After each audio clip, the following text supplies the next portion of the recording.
नमस्कार मित्रमैत्रिणींनो. आज आपण ऐकतोय लग्नानंतरचे प्रेम भाग 48. आरव आणि निकिता दोघेही मंदिरातून घरी परतले. दोघांच्या चेहऱ्यावर आनंद आणि समाधान झळकत होतं. जयवंत येऊन पेपर वाचत बसले होते. त्या दोघांना असं एकत्र समाधानाने हसत घरात येताना पाहून त्यांनाही छान वाटलं. निकिताच्या चेहऱ्यावरचं हेच मोकळं हसू सगळे मिस करत होते. दोघे आले तसे त्यांनी हातातला पेपर बाजूला ठेवला. निकिताने त्यांना प्रसाद दिला आणि पूजेची थाळी देवघरात ठेवायला निघून गेली. बाबा, तुम्ही इतक्या सकाळी येणार होतात तर रात्रीच का नाही आलात? आरव बोलला. अरे, मी रात्रीच आलो असतं तर हे नवीन जोडपं असं एकत्र हसताना बघायला मिळालं असतं का? ते आरवला चिडवत बोलले. बाबा, असं काही नाही, तो थोडं लाजत बोलला. यावर जयवंत हसायला लागले. बाबा, तुमचा चहा? निकिता त्यांच्या पुढ्यात चहाचा कप ठेवत बोलली. निकिता, आता खुश ना? ते आता आरव सोडून तिला चिडवू लागले तशी ती गोड हसत लाजली. बरं, आता पटकन बॅग पॅक करायला घ्या. ही तुमची तिकीटं. उद्या रात्री तुम्ही 8 दिवसांसाठी बाहेर फिरायला जाताय. आता कुठे जाणार हे ती तुम्ही तुमच्या रूममध्ये जाऊन बघा आणि त्यानुसार पॅकिंग करा. जयवंत त्यांच्या हातात पॅक केलेलं इन्व्हलप देत बोलले. बाबा, आम्ही नंतर कधी गेलो असतो तर चाललं नसतं का? नाही म्हणजे आरव कालच आले आणि काका काकी त्यांच्याबरोबर यांची भेट पण झाली नाही. ऋतिका पण नाही, तर आम्ही नंतर जाऊ की? निकिता म्हणाली. निकिता, आधीच खूप वेळ झालाय. तुम्ही असे एकत्र बाहेर कुठे गेलेला नाही तर जाऊन या. हाच वेळ असतो ज्याने तुमच्या दोघांचं नातं घट्ट होईल. तर आता यावर प्रश्न न विचारता तुम्ही बॅग पॅक करायला घ्या. आधी तुमचं नातं घट्ट होऊ द्या. आरव, तुम्हाला काही लागणार असेल तर आजच शॉपिंग करून घ्या. चला, मी येतो. जयवंत ऑफिसला जायची बॅग हातात घेत बोलले. बाबा, मी दुपारनंतर येतोय ऑफिसमध्ये, आरव म्हणाला. त्याची काही गरज नाही आरव. तुम्ही एकमेकांना वेळ द्या. कामं काय होत राहतील आणि लिस्ट काढा, मगच जा शॉपिंगला. जयवंत म्हणाले. हो बाबा. आरव. निकिता किचनमध्ये गेली आणि आरव लॅपटॉप घेऊन स्टडी रूममध्ये बसला. आता तर 8 दिवस त्याला काम करता येणार नव्हतं. त्यामुळे त्याच्या ज्या महत्त्वाच्या मीटिंग होत्या त्या पोस्टपोन किंवा प्रीपोन तरी होतात का बघत होता. सगळ्यांना मेल टाकत तो बसला होता. जयवंतींनी दिलेलं इन्व्हलप तिथेच होतं. बराच वेळ त्याचं काम सुरू होतं. जयवंत आज घरी येणार नव्हते म्हणून निकिताने ड्रायव्हरकडून त्यांच्यासाठी टिफिन पाठवून दिला आणि आरवला जेवायला हाक दिली. लंच करून आरव रूममध्ये गेला तर निकिताने किचन आवरायला घेतलं. किचन आवरून ती रूममध्ये आली. फ्रेश होऊन ती बाहेर आली तर आरव बाल्कनीमध्ये फोनवरती बोलत होता. आता तिला आरवने सकाळी केलेल्या गोष्टींचा बदला घ्यायची हुक्की आली तसं ती हळूच त्याच्या मागे गेली. हँगिंग चेअरवर समोर बघत तो कॉलवर बोलत होता. हिने त्याच्या मानेवर, गळ्यावर, चेहऱ्यावर हळूवार बोटं फिरवायला सुरुवात केली आणि त्याच्या कानाच्या पाळीवर तिने आपले ओठ ठेवत हलकेच चावा घेतला. तसं त्याच्या अंगातून वीज गेल्यासारखं झालं. त्याला पुढे नीट बोलता येईना. त्याने कसं बसं आपला कॉल संपवला आणि पटकन मागे तिला पकडायला वळला.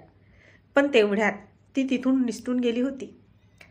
ती गेली त्याच दिशेने तिच्या मागे पळत होता. ती बेडवरून इकडून तिकडे उड्या मारत होती आणि हा तिला पकडायला मागे लागत होता. एका ठिकाणी तो दमून थांबला तसं ती हळूच बाहेर जाण्यासाठी तिथून निसटू लागली. ती दरवाजापर्यंत पोहोचतच होती की आरवने तिला कमरेत हात घालून पकडलं. पोटावर त्याच्या झालेल्या हाताच्या स्पर्शाने ती शहारली आणि त्याच्या डोळ्यात असणारे खट्ट्याळ भाव बघून ती घाबरली. आरव, सोडा ना, ती खाली मान घालत बोलली. मी सांगितलं होतं मला डिस्टर्ब करायला, तो तिला हातावर उचलून घेत बोलला. सॉरी ना, सोडा आता, ती म्हणाली. इतका चांगला चान्स कसा सोडू मी, तो तिला बेडवर ठेवत बोलला. आरव प्लीज, त्याने आपली बोटं तिच्या चेहऱ्यावरून फिरवत तिच्या नेकवर आणली तसं तिने आपलं अंग आकसलं. अहो. त्याने हळूच तिच्या ओठांवर ओठ ठेवले आणि तो बाजूला होऊन तिच्या साईडला झोपला. ती पण त्याच्याकडे सरकून त्याच्या खांद्यावर डोकं ठेवून झोपली. आरव, सॉरी, ती डोळे मिटून शांत पडलेला बघून ती बोलली. का? त्याने हळू डोळे उघडून नजरेने विचारले. ते आता मी तुम्हाला, ती अडखळत बोलली.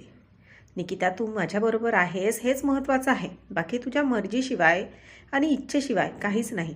तो तिला जवळ घेत तिच्या कपाळावर ओठ टेकवत म्हणाला. ती पण त्याला अजूनच बिलगली. पण निकिता, उद्यापासूनचे 8 दिवस फक्त मी म्हणेन तेच हं. आरव तिला चिडवत बोलला तसं तिने लाजून त्याच्या कुशीत तोंड लपवलं. आरव, आपण बघूयात का आपण कुणीकडे जाणार आहोत? इतका वेळ लागलेली उत्सुकता लपवत ती बोलली. त्याने उठून ते इन्व्हलप हातात घेतलं. निकिता पण उठून बसली. इन्व्हलप ओपन करून त्याने तिकिटे पाहिली आणि त्याच्या चेहऱ्यावर स्माईल आली. त्याची ती स्माईल बघून ती त्याच्या मागे तिकीट दाखवण्यासाठी लागली.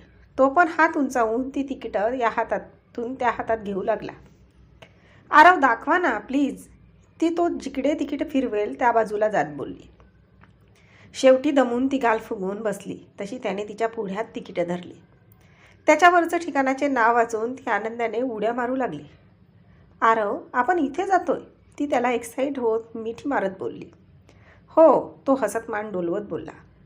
तुम्हाला माहिती आहे मला समुद्र किनारा आणि बीचवर फिरायला किती आवडतं ते, ती त्याला एक्सायटेड होत बोलली. हो, मलाच काय बाबांना पण माहीत आहे, म्हणून तर त्यांनी अंदमान निकोबारचं पॅकेज दिलं आहे, तो हसत बोलला. तुम्हाला कसं काय माहीत, तिने प्रश्नार्थक नजरेने पाहिलं. मॅडम तुम्ही फक्त आमच्या पुढ्यात अबोल असता, बाकीकडे तुमची बडबड अविरत चालू असते. बाकी आता तुझी पोस्टिंग चुकून कोकणात झाली तर मला तुझ्याबरोबर तिकडे येऊन राहायची तयारी करावी लागेल, तो मिश्किल हसत बोलला. म्हणजे आरव तुम्ही माझं आणि काकांचं बोलणं ऐकलं ना, ती बारीक डोळे करून म्हणली. असं बघू नको, काही चोरून ऐकलं नाही, तू बोलत होतीस तर बाहेर ऐकायला येत होतं एवढंच, तो म्हणाला. अच्छा, म्हणून त्या दिवशी तुम्ही काकांना गाडी घेऊन आम्हाला न्यायला पाठवलं होतं का, ती आश्चर्याने म्हणाली. हो, त्याने हसत मान डोलवली. Aarav you are so sweet, ती त्याचे गाल ओढत बोलली. चला शॉपिंगची लिस्ट काढा, परत घाई होईल, तो म्हणाला. हो, ती त्याच्या गालावर ओठ टेकवत बोलली. दोघेही शॉपिंग करून बाहेर आले. दुसऱ्या दिवशी ते ट्रिपसाठी बाहेर पडले. दिवसभर एकमेकांच्या हातात हात घालून भटकंती आणि रात्री एकमेकांच्या प्रेमात अखंड बुडून कुशीत विसावून एकमेकांचं प्रेम अनुभवणं, अशात 8 दिवस कधी गेले समजलंच नाही. खूप छान सोनेरी क्षण आठवणीत ठेवून ते आज निघणार होते. पुढे आयुष्याच्या आठवणींच्या हिंदोळ्यावर हे क्षण तर आठवायचे होते. अरेंज मॅरेजमध्ये नवरा बायकोच्या नात्यात लग्नानंतर हेच क्षण महत्त्वाचे असतात. एकमेकांना समजून घेणं, वेळ देणं हे कदाचित या क्षणात होऊ शकतं. एकदा संसारात लागलं की पुरुष आपल्या कर्तव्यात आणि स्त्री तिच्या घरात रमते. घर, नातीगोती, मुलं, जॉब आणि बिझनेस करत असेल तर तो कार्यभार सगळ्यात अगदी रमून जाते. मग आपल्या जोडीदाराबरोबर घालवायला पुरे क्षण त्यांना फार कमी वेळ भेटतात, कारण प्रायोरिटी बदललेल्या असतात. मग कधी कंटाळा आला, कधी वेळ मिळाला की मग हे सुरुवातीचे एकमेकांच्या सानिध्यात फक्त एकमेकांचा विचार केलेले दिवस आठवायचे आणि पुन्हा मनाला उभारी द्यायचं. हळूवार मोजण्या इतपत लोकांच्या परत एकमेकांना वेळ देण्यासाठी त्यांच्या क्वालिटी टाईम मिळतो, नाहीतर संसाराच्या गाड्यात सगळे गुंफून जातात. बॅग पॅक होत्या. आरव चेकआउटची प्रोसेस करायला गेला होता. आज इथून निघणार. काय माहीत, पण निकिताच्या मनाला अनामिक हुरहुर लागली होती. ती शांत समोर दिसणारा समुद्र पाहत उभी होती. गेले 8 दिवस नजरेसमोर दिसत होते. आरवने मागून येऊन हलकी तिला मिठी मारली. तासा मागापासून डोळ्यात साचलेलं पाणी खळकन तिच्या गालावर ओघळले. Nikita, what happen? तुला कसला त्रास होतोय का? काही दुखतंय का? तो तिच्या डोळ्यात पाणी बघून घाबरून बोलला. काही नाही, तिने मानेनेच सांगितलंय. चल तू आत ये, बस इकडे, तो तिला बेडवर बसवत बोलला. आता सांग काय झालं? माझं काही चुकलं का? चुकून तुला हर्ट होईल असं काही बोललो का मी? तो कासावीस होत बोलला. खरंच काही नाही, ती हसत डोळे पुसत बोलली. अगं असंच रडतं का कुणी? तू माझ्याशी अजून पण फ्री होऊन बोलू शकत नाहीस का? अजून पण आपल्या नात्यात अवघडलेपणा आहे का? तो निराश होत बोलला. अहो असं नाही, म्हणजे असं कधी कधी होतो, उगाच हुरहुर लागते आणि डोळ्यात पाणी येतं. म्हणजे आपल्याला कळत नाही की असं का होतं, ती बोलली. असं पण असतं, तो हसत बोलला तशी ती गाल फुगवून बसली. तू म्हणतेस तर असेल, तो तिचा मूड ठीक करत बोलला. आरव, आपण इथून गेल्यानंतर तुम्ही परत जाणार, ती त्याच्या मिठीत जात बोलली. अच्छा असं आहे का? हे कारण आहे तर. तरीच ते डोळे भरले होते. आणि काय म्हणे, असं होतं कधी कधी. वेडी, सरळ विचारायचं ना, तो तिला मिठीतून दूर करत बोलला. सांगा ना, ती लटकेच रुसत बोलली. तुला काय वाटतं? तो. मला वाटून काय, तुम्हाला जायचं असेल ना तर तुम्ही जाणारच, ती म्हणाली. नाही जाणार, तू नाही बोलले तर नाही जाणार, तो म्हणाला. खरंच? ती खुश होत बोलली. हो, म्हणजे निदान तुझा रिझल्ट लागून तू ट्रेनिंगला जाईपर्यंत तरी मी तुला सोडून कुठेच जाणार नाही. तो तिच्या नाकावर टिचकी मारत बोलला. Oh Aarav, I really love you, ती परत त्याच्या मिठीत शिरत बोलली. लव यू टू, तो तिच्या कपाळावर आपले ओठ टेकवत बोलला. चला आता जरा स्माईल करा आणि पटकन आवर, आपल्याला वेळ होतोय. तो काही विसरलं तर नाही ना हे चेक करत बोलला. दोघेही तिथून बाहेर पडले. दुसऱ्या दिवशी सकाळी दोघे घरी पोचले. दोघांच्या चेहऱ्यावर आलेला तजेला बघून त्यांना सगळे चिडवत होते. काकी आणि ऋतिका दोघींना चिडवून तिची वाईट हालत केली होती. दिवसभर ब्लश करून तिचे गाल आता दुखायला लागले होते. असेच दिवसामागून दिवस जात होते. दोघांचं प्रेम बहरत होतं. त्या दोघांना खुश बघून बाकी सगळे पण खुश होते. मध्ये एकदा जयवंत काही दिवसांसाठी युकेला जाऊन आले. आरव आता जास्तीत जास्त ऑनलाईन सगळं हँडल करत होता. शिवला गाईड करत होता. इथल्या स्टाफसारखाच तिथला स्टाफ पण लॉयल भेटला होता. त्यामुळे सगळं नीट सेट झालं होतं. शिव पण छान ट्रेन झाला होता. कॉलेज आणि ऑफिस दोन्ही नीट मॅनेज करत होता. जवळपास 2 महिने होत आले होते. निकिता अजून फायनल रिझल्टची वाट बघत होती. आणि एक दिवस रिझल्टच्या तारखा डिक्लेअर झाल्या तशी तिच्या मनाला हुरहुर लागली. रिझल्ट चांगला येईल हे तिला माहीत होतं, पण तो आल्यानंतर आपल्याला घरातून आरवपासून दूर राहावं लागेल म्हणून तिचं मन चलबिचल झालं होतं. कधी कधी एकांतात विचार करत बसली की तिला आईचं बोलणं आठवायचं. कशाला करायचं आहे हे सगळं तर आहे, काही गरज नाही जॉबची. आणि हे आठवलं की मग परत मनात द्वंद्व सुरू व्हायचं. अलीकडे तिला आरवशिवाय राहणं जमतच नव्हतं. छोटे मोठे रुसवे फुगवे असायचे, पण दोघेही समंजस होते. तिला त्याच्याशी बोलल्याशिवाय करमायचं नाही आणि त्याला हिचा अबोला छळायचा. किती रुसायचं, किती राग करायचा आणि कुठे थांबायचं हे दोघांना चांगलं समजलं होतं. उद्या रिझल्ट येणार होता. तिला पूर्ण रात्र झोप लागली नाही. रात्रभर ती या कुशीवरून त्या कुशीवर होत होती. आरव तिला धीर देत होता. तिला रिलॅक्स व्हायला सांगत होता, पण तिला हे जमतच नव्हतं. शेवटी तो तिला घट्ट मिठीत घेऊन झोपला. रात्रभर नीट झोपली नसल्यामुळे तिला पहाटे डोळा लागला आणि कधी नाही ते आज तिला उठायला वेळ झाला होता. बाकी कोणीही तिला डिस्टर्ब केलं नाही.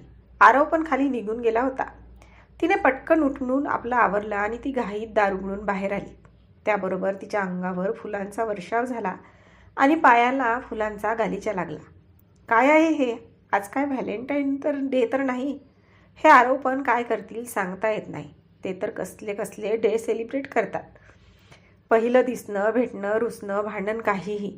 ती मनात विचार करत पायऱ्या उतरून खाली येऊ लागली. समोर सगळा राजे परिवार हातात वेगवेगळे बुके घेऊन उभा होता आणि त्यांच्याबरोबर तिची फॅमिली, मामा मामी, संभाजी, क्लासचे शिक्षक आणि शाळा आणि कॉलेजचे शिक्षक पण उभे होते. अरे हे सगळे इथे? म्हणजे नक्की रिझल्ट पास म्हणून आला असेल, ती अजून पण मनात विचार करत होती. कॉंग्रॅच्युलेशन्स, सगळे एक सुरात बोलले. निकिता बाळा, तू राज्यात दुसरी येऊन उपजिल्हाधिकारी बनली आहेस. खूप खूप अभिनंदन तुझं. अशीच यशस्वी होत जा. काकी तिला बुके देत तिच्या डोक्यावर हात फिरवत बोलल्या. आपण राज्यात दुसरी आलो आहोत हे कळताच तिच्या डोळ्यात आनंद अश्रू उभे राहिले. मुली दोन्ही घरी उजळतात म्हणतात. निकिता, आज तुझ्या यशाने तू सासर आणि माहेर दोन्हीची नावं उंचावली आहेस, जयवंत बोलले. तसं तिच्या डोळ्यातून पाणी बाहेर पडलं. सगळ्यांनी तिचं अभिनंदन केलं. फक्त आरव सोडून तीही सगळ्यांच्या पाया पडली. तिच्या डोळ्यातून सतत पाणी येत होतं. आईने तिच्या चेहऱ्यावरून मायेने बोटं फिरवत ती मोडली. तिच्या बाबांच्या डोळ्यात तर पाणी होतं. तिने पटकन जाऊन त्यांना मिठी मारली. I am proud of you बाळा, श्रीधर डोळे पुसत बोलले. पाहिलेलं स्वप्न पूर्ण करायची जिद्द ठेवून ते लवकर पूर्ण करणं सगळ्यांना जमत नाही, पण तू करून दाखवलंस. खूप छान, अभिनंदन. तिचा मामा तिच्याजवळ येत बोलला. बघ, बोलले होते मी, माझ्या लग्नाची घाई करू नका. ती आपल्या मामाच्या कानात खुसफुसली. घाई केली नसती तर आरवसारखा तुला समजून घेणारा जोडीदार मिळाला असता का? तुझ्या चेहऱ्यावर त्याच्या प्रेमाचं तेज पाहिलंस का? तिचा मामा आरवकडे बघत तिची खेचत खुसफुसले तशी ती छान लागली. आता ती वाट बघत होती ते आरव कधी एकदा तिचं अभिनंदन करतो याची, पण तो तर तिच्याकडे बघत पण नव्हता. तर आजचा भाग इथपर्यंतच. भेटूया पुढच्या भागात लवकरच. तोपर्यंत आमच्या या भागाला लाईक आणि कॉमेंट्स करायला विसरू नका. आणि अजूनपर्यंत आमच्या चॅनलला सबस्क्राईब केले नसेल तर लगेच सबस्क्राईब करा. धन्यवाद.